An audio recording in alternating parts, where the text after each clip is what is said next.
Hello everyone, स्वागत है आप सभी का पीसीएस बाई तरुण चैनल पर। जैसे कि आप सभी को पता है कि एमपीपीएससी प्रीलिम्स 2026 की हम टेस्ट सीरीज को लगा रहे हैं। आज की जो हमारी होने वाली है महात्मा गांधी इंस्टीट्यूट की टेस्ट सीरीज को हम लगा रहे हैं, जिसमें आज हम मध्य प्रदेश की अर्थव्यवस्था से संबंधित जो है क्वेश्चनों की बात करेंगे, जो कि बहुत ही ज्यादा महत्वपूर्ण यहाँ पर जो है रहने वाले हैं। तो आई थिंक आप लोग पिछली जो हमारी वीडियो है वो आकार की लग चुकी है, उसको भी देख लीजिएगा।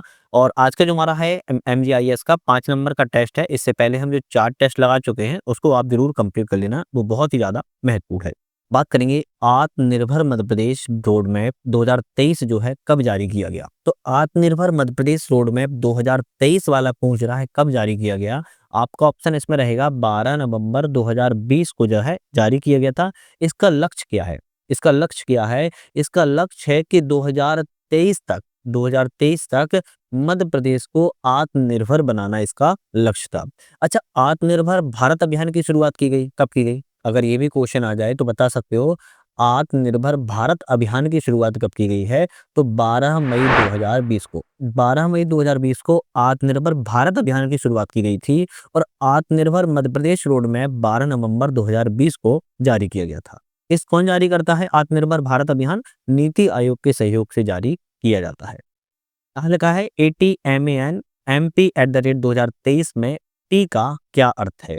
तो टी का पूछ रहा है क्या अर्थ है, तो आत्मा पढ़ सकते हो, आत्मा है ना। ATMAN MP@ 2023 में टी का जो अर्थ है वो ट्रांसफॉर्मेशन अर्थ है। क्या है? ट्रांसफॉर्मेशन अर्थ है। तुझे दिख रहा है ATMA जो का सबका एक अलग चीजों का सबका एक मतलब है। जैसे ए का मतलब है एस्पिरेशन। क्या मतलब है? एस्पिरेशन मतलब है, ध्यान रखिएगा। और बात की जाए टी का मतलब क्या है? ट्रांसफॉर्मेशन, जो कि बताया है। एम का क्या मतलब है? तो मिशन मतलब है। और ए का फिर से है वो एक्शन है। क्या है? एक्शन अर्थ है। और एन का मतलब है नीति। क्या मतलब है? एन का मतलब है नीति। तो जो लिखा है ATMAN, तो एस्पिरेशन, ट्रांसफॉर्मेशन, मिशन, एक्शन, नीति, MP 2023 में टी का मतलब मैं आपको बता दिया है। आत्मनिर्भर Madhya Pradesh road map 2023 ATMAN MP@ 2023 की नींव कितने स्तंभों पर आधारित है? तो आपका कहना होगा 4 स्तंभों पर आधारित है। 4 कौन कौन से स्तंभ में? तो भौतिक अधोसंरचना, फिजिकली इंफ्रास्ट्रक्चर, सुशासन गवर्नेंस, स्वास्थ्य एवं शिक्षा, हेल्थ एवं एजुकेशन, अर्थव्यवस्था एवं रोजगार, ये आपके 4 स्तंभों पर जो है आत्मनिर्भर मध्य प्रदेश की नींव रखी गई है। भौतिक अधोसंरचना में कौन सा उपसमूह शामिल है? अब पूछ रहा है भौतिक जो अधोसंरचना है, अभी मैंने आपको 4 स्तंभ बताए, जिसमें से भौतिक अधोसंरचना में कौन सा समूह शामिल है? यात्रा पर्यटन, नगरीय विकास और आवास, जल एवं ऊर्जा को जो है भौतिक अधोसंरचना, बेसिक इंफ्रास्ट्रक्चर, फिजिकल इंफ्रास्ट्रक्चर में जो है शामिल किया गया है। मिशन एवं उनके लक्ष्य सम्मिलित कीजिए। एक तरफ मिशन है और एक तरफ लक्ष्य है, इनको मिलाना है। कौन सा मिशन किस लक्ष्य से संबंधित है?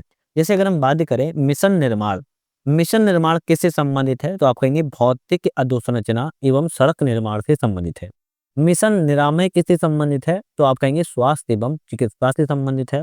मिशन दक्ष किससे संबंधित है? उद्योग एवं कौशल से संबंधित है। और मिशन अर्थ की बात किया तो कृषि, प्राकृतिक संसाधन और वाणिज्यिक व्यापार से संबंधित है। ऑप्शन यहाँ पर ए वाला जो है आपका करेक्ट हो जाएगा। स्वास्थ्य, चिकित्सा, शिक्षा और तकनीकी शिक्षा मिशनों की घोषणा किस तिथि को की गई थी? स्वास्थ्य एवं चिकित्सा, शिक्षा एवं तकनीकी शिक्षा मिशनों की जो घोषणा है वो कब की गई थी? 10 अगस्त 2020 को। कब की गई थी? 10 अगस्त 2020 को इसकी जो है घोषणा की गई थी। सी ऑप्शन आपका करेक्ट। इसमें उप समूह भी शामिल किए गए, जैसे स्वास्थ्य चिकित्सा शामिल किया गया है, स्वास्थ्य शिक्षा शामिल किया गया है, तकनीकी शिक्षा शामिल किया है, कौशल विकास शामिल किया गया है, उच्च शिक्षा शामिल किया गया है, स्कूल शिक्षा शामिल किया गया है। और इसमें कुछ मिशन चलाए गए हैं, और इसमें 2 मिशन शामिल हैं। 2 मिशन बहुत इंपॉर्टेंट है।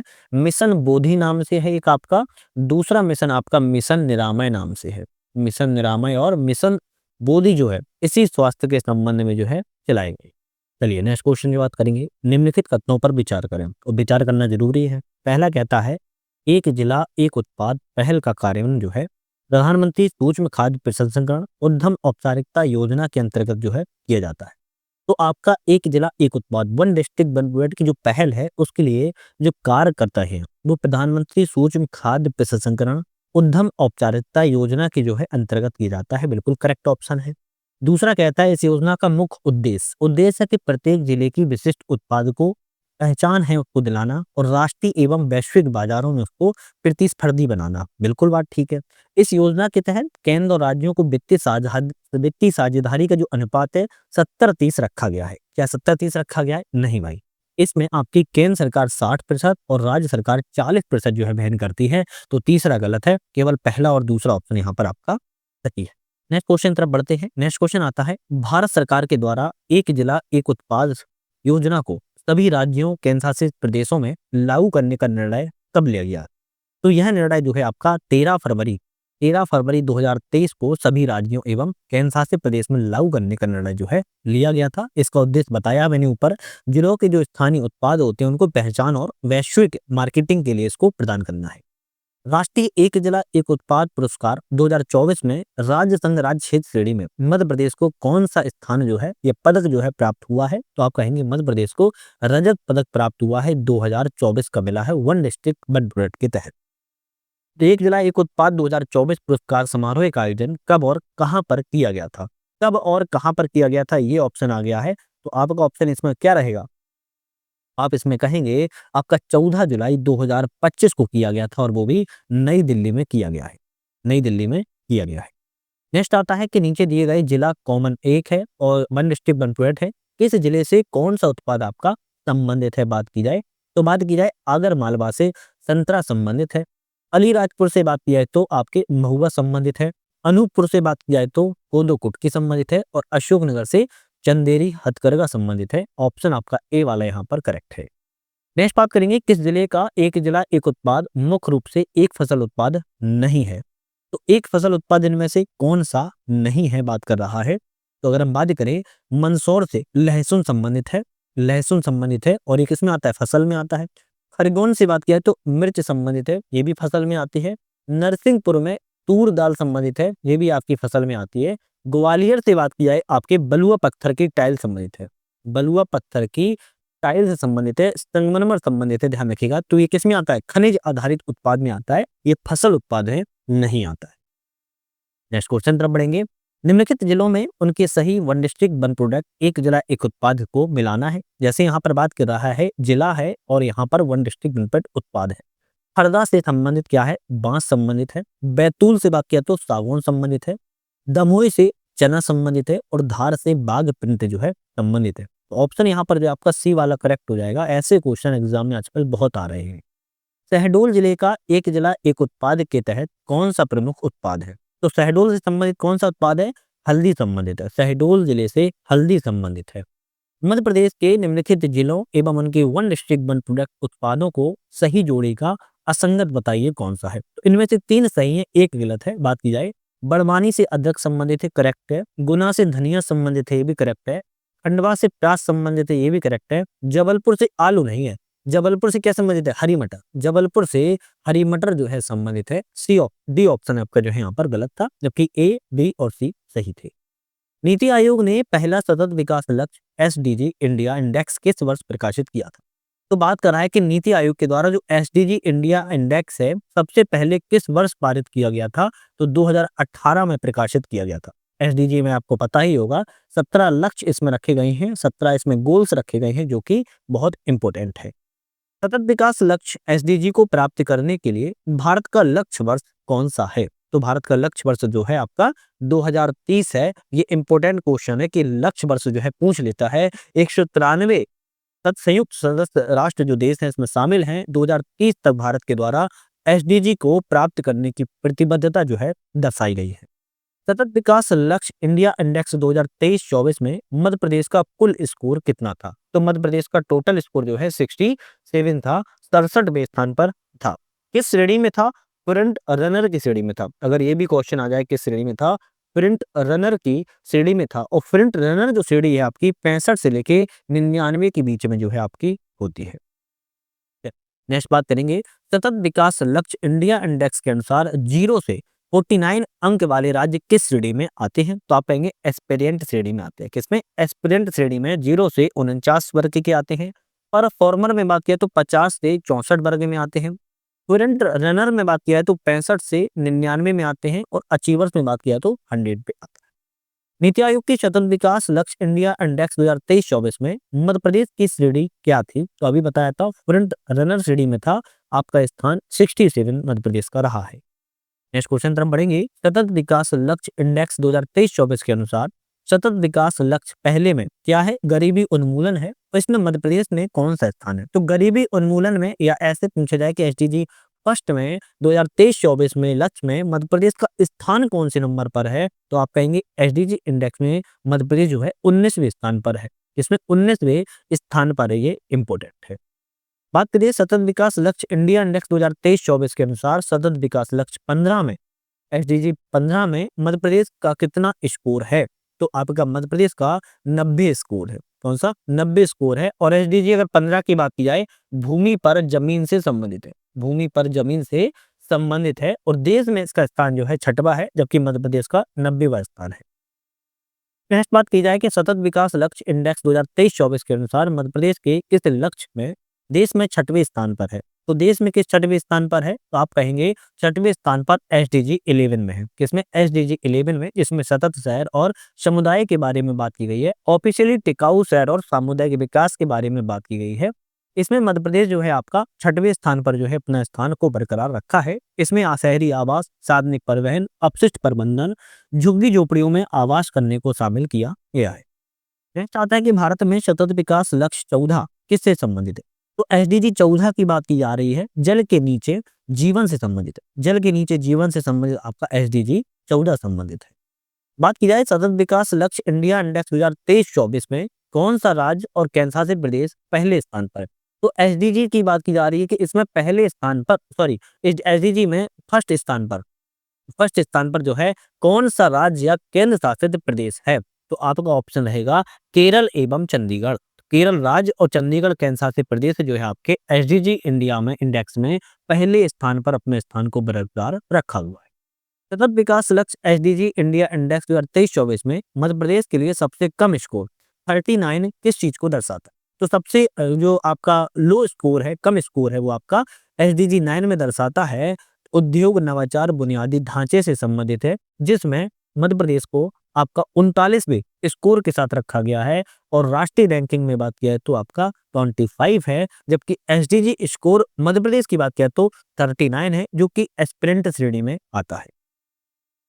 एसडीजी 87 स्कोर के साथ मध्य प्रदेश को एसडीजी इंडिया इंडेक्स 2023-24 में फ्रंट रनर के रूप में किस चीज को दर्शाने का स्थान रखा गया है? तो एसडीजी 6 में स्वच्छ जल एवं सुरक्षा से संबंधित, एसडीजी 6 में 87 अंकों के साथ फ्रंट रनर श्रेणी में रखा गया है नल के पानी तक पहुंच, जिसमें जल जीवन मिशन, घरेलू स्वच्छता, खुले में शौच की स्थिति और भूजल स्तर के बारे में बात की गई है। नेक्स्ट आता है कि भारत का समग्र सतत विकास लक्ष्य एसडीजी के संबंध में गलत सम्मिलित का चयन कीजिए। वर्क है, एसडीजी स्कोर है, बात कर रहा है 2018 में 57 एसडीजी स्कोर रहा, करेक्ट है। 2019-20 में 60 एसडीजी स्कोर रहा, ये भी करेक्ट है। आपका 2020-21 में 65 नहीं रहा है, 65 रहा था, तो आपका ये वाला ऑप्शन जो गलत था बता दिया है। 2023-24 में 71 रहा, ये भी ठीक है। तो सी ऑप्शन आपका यहाँ पर गलत था, ये भारत का समग्र रूप से एसडीजी का स्कोर था। सतत विकास लक्ष्य इंडिया इंडेक्स राज्य और केंद्र शासित प्रदेशों को उनके अंकों के आधार पर श्रेणियों में वर्गीकृत किया गया है। निम्नलिखित कौन सा विकल्प सभी 4 श्रेणियों का प्रतिनिधित्व करता है? तो कौन सा विकल्प यहाँ पर कर रहा है सही, उसकी बात की जा रही है। तो एस्पिरेंट 0 से 49 में ये तो सही लिखा है। परफॉर्मर 50 से 64 में भी ठीक लिखा है।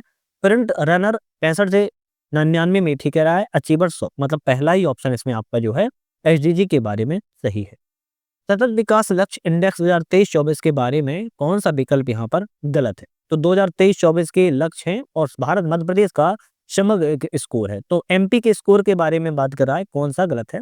सतत विकास लक्ष्य 2 में मध्य प्रदेश का स्कोर 48 बिल्कुल करेक्ट है। सतत विकास लक्ष्य 6 में मध्य प्रदेश का स्कोर 87 करेक्ट है। सतत विकास 7 में मध्य प्रदेश का स्कोर 90, ये भी करेक्ट है। सतत विकास लक्ष्य 11 में मध्य प्रदेश का स्कोर आपका 87 नहीं है, 86 है। कितना है? 86 है। तो डी ऑप्शन आपका यहाँ पर गलत था। बात करेंगे निम्नलिखित में से कौन सा कथन सही सम्मिलित नहीं है? तो यहाँ पर एक गलत है, कौन सा गलत है उसको देखें। कॉपीराइट किसे कहती हैं? विचारों की अभिव्यक्ति को कॉपीराइट, बिल्कुल करेक्ट लिखा है।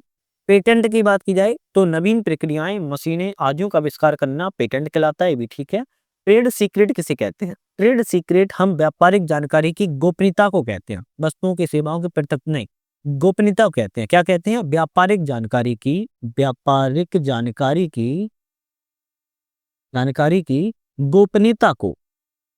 गोपनीयता को हम ट्रेड सीक्रेट के रूप में रखते हैं। सी ऑप्शन गलत है। जबकि औद्योगिक डिजाइन किसी लेख, सजावटी, सौंदर्य का पहलू को हम कहते हैं।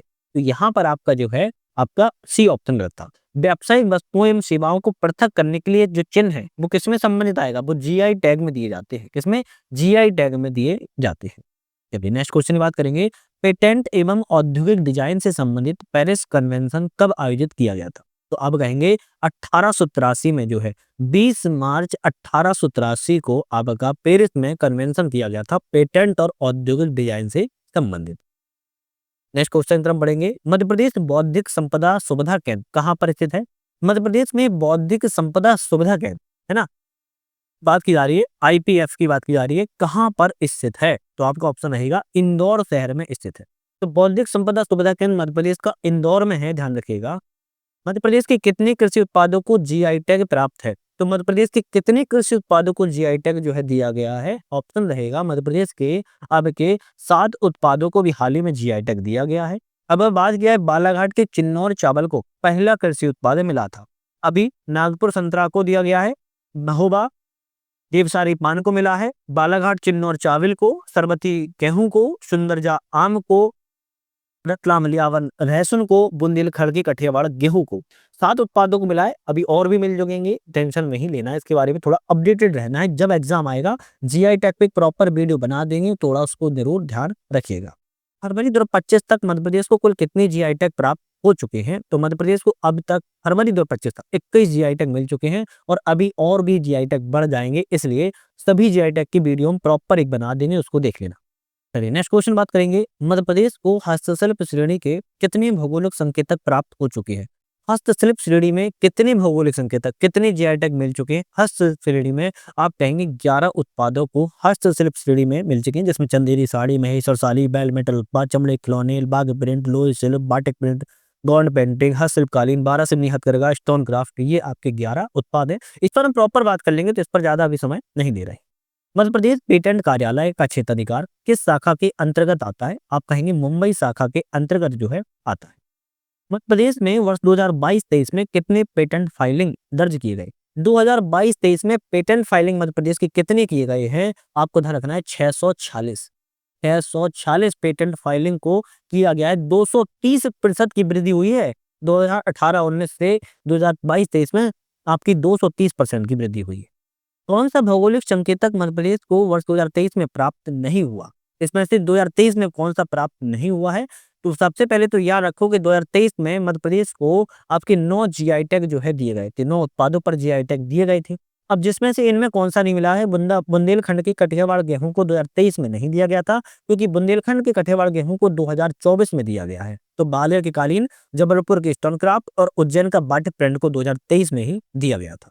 मध्य प्रदेश में बौद्धिक संपदा अधिकारों का क्रियान्वयन और नियंत्रण किसके द्वारा किया जाता है? मध्य प्रदेश में सूक्ष्म लघु उद्यम मध्यम उद्योग के द्वारा जो है किया जाता है, एमएसएमई के द्वारा जो है किया जाता है। मध्य प्रदेश के भौगोलिक संकेतकों को उनके गत वर्ष में सम्मिलित करना है। जैसे चंदेरी की साड़ी को 2005 में दिया गया था, बाघ प्रिंट की बात किया 2008 में दिया गया है, महेश्वर की साड़ी 2012 में और कड़कनाथ मुर्गा को 2018 में आपकी जो जीआई टैग है वो किस वर्ष दिए गए, इस पर मैंने बात की। चिंता बिल्कुल नहीं करनी है, जीआई टैग पर प्रॉपर वीडियो बनाएंगे, पूरा सारा एक ही वीडियो में आपका कंप्लीट हो जाएगा। 12 सिमनी हथकरघा साड़ी का संबंध किस जिले से है? 12 सिमनी हथकरघा साड़ी का संबंध जो है मध्य प्रदेश के बालाघाट जिले से संबंधित है, बालाघाट जिले संबंधित है। 2023 में इसको जो है जीआई टैग जो है दिया गया। महोबा देशवारी पान मध्य प्रदेश के किस राज्य के साथ संयुक्त रूप से जीआई टैग प्राप्त हुआ है? महोबा का देशवारी पान तो मध्य प्रदेश एवं किसके साथ? उत्तर प्रदेश के साथ में, दोनों ही राज्यों को जो है आपका संयुक्त रूप से जीआई टैग दिया गया, महोबा देशवारी पान। बात क्या है, पेटेंट अधिकार की जो अवधि होती है वो कितने वर्ष होती है? अगर पेटेंट आप ले लेते हो तो 20 साल तक आपकी जो है आपको अवधि जो है रखी जाती है, वो अधिकार रहता है। डिंडोरी जिले को किस शिल्प में जीआई टैग दिया गया? तो डिंडोरी जिले को किस शिल्प में जीआई टैग दिया गया है? आप कहेंगे लोही शिल्प में डिंडोरी को जीआई टैग दिया गया था, और डिंडोरी को बात की जा रही है 2023 में यह उत्पाद में जीआई टैग दिया गया था। बात किया है हाल के वर्षों में मध्य प्रदेश के सकल घरेलू उत्पाद जीएसडीपी के संबंध पर विचार करें, इनमें से कौन सा ऑप्शन आपका सही है। 2024-25 में वर्तमान मूल्यों पर मध्य प्रदेश का जीएसडीपी 15,03,365 करोड़ था, बिल्कुल करेक्ट है। 2023-24 में 2024-25 के बीच वर्तमान मूल्यों का जीएसडीपी की वृद्धि दर 18% से अधिक रही है। तो 18% से अधिक नहीं रही है, बल्कि 11.05% जो है आपकी रही थी। ठीक है? तो दूसरा वाला गलत हो गया। स्तर 2011-12 के मूल्यों पर जीएसडीपी वास्तविक वृद्धि को दर्शाता है, जिसमें मुद्रास्फीति का प्रभाव शामिल नहीं है। बिल्कुल बात ठीक है। 2024-25 में मध्य प्रदेश की अर्थव्यवस्था वास्तविक वृद्धि दर स्तर मूल्यों पर मापी गई 7% से अधिक रही थी। तो 7% अधिक नहीं थी, बल्कि आपकी 7% से कम थी। तो चौथा भी गलत है, केवल पहला और तीसरा वाला ऑप्शन यहाँ पर सही है। बी ऑप्शन पर हम टिक करेंगे, पहला और तीसरा सही है। वित्त वर्ष 24-25 में मध्य प्रदेश के सकल राज्य घरेलू उत्पाद में प्राथमिक, द्वितीयक और सेवा क्षेत्रों का योगदान जो है कितना रहा है। तो हम कहेंगे प्राथमिक क्षेत्र में 44.36%, द्वितीय क्षेत्र में 19.03% और तृतीय क्षेत्र में 36.61% आपका जो है मध्य प्रदेश के सकल घरेलू उत्पाद में जीएसडीपी में प्राथमिक, द्वितीयक और तृतीय क्षेत्र का जो योगदान है वो देखने को मिला था। मध्य प्रदेश में बीटी कपास की खेती किस वर्ष शुरुआत की गई है। तो 2002-3 में मध्य प्रदेश में बीटी कपास की खेती को किया गया है, एक तरीके से आनुवंशिकी अभियांत्रिकी मूल्यांकन समिति के द्वारा दिशा निर्देशों के तहत। मध्य प्रदेश में निम्नलिखित में से नए औद्योगिक क्षेत्रों का उनके स्थानों से मिलान करना है। स्थान है और औद्योगिक क्षेत्र है, ये बात कर लेंगे। उद्योग और क्षेत्र की तो बात की जाए, ग्वालियर जो है मोहना डिस्ट्रिक्ट में मोहना औद्योगिक क्षेत्र है। मंदसौर की बात किया तो सेमिल काकड़ संबंधित है। मुरैना की बात किया तो मवई संबंधित है और धार की बात किया तो लाल बाग संबंधित है। ऑप्शन हमारा जो है यहाँ पर ए वाला ऑप्शन यहाँ पर करेक्ट हो जाएगा। आर्थिक सर्वेक्षण के अनुसार वित्त वर्ष 2024-25 में मध्य प्रदेश के कौन सी वस्तु दूसरी सबसे अधिक निर्यात की गई है। तो दूसरी सबसे अधिक निर्यात कौन सी वाली वस्तु है। खाद्य उद्योगों में अवशेष और अपशिष्ट तैयार पशु चारा जो है सबसे ज्यादा 24-25 में जो आपकी दूसरी वस्तु है वो निर्यात भारत से या मध्य प्रदेश से की गई है। तो आज हमने यहाँ पर 50 क्वेश्चन कवर कर लिए। नेक्स्ट वीडियो में हम 51 से शुरुआत करेंगे। पार्ट 2 में हमारे 51 से 100 क्वेश्चन लगेंगे। आप चैनल पर जाके देखोगे तो मल्टीपल टेस्ट सीरीज लग रही है और भी कोचिंगों की, साथ में हमारी बहुत सारी बुक्स की वीडियो भी बन रही है, जैसे परीक्षा धाम हो गया, आपका सिलेक्शन तक बुक हो गया। इन सभी की पूरी किताब की वीडियो बना रहे हैं। यूनिट 10 भी लग रही है, एग्जाम पीरियड करंट अफेयर्स लग रही है। एक बार चैनल पर विजिट जरूर आप कर लीजिएगा। तो वीडियो पे बने रहने के लिए आप सभी का बहुत बहुत धन्यवाद।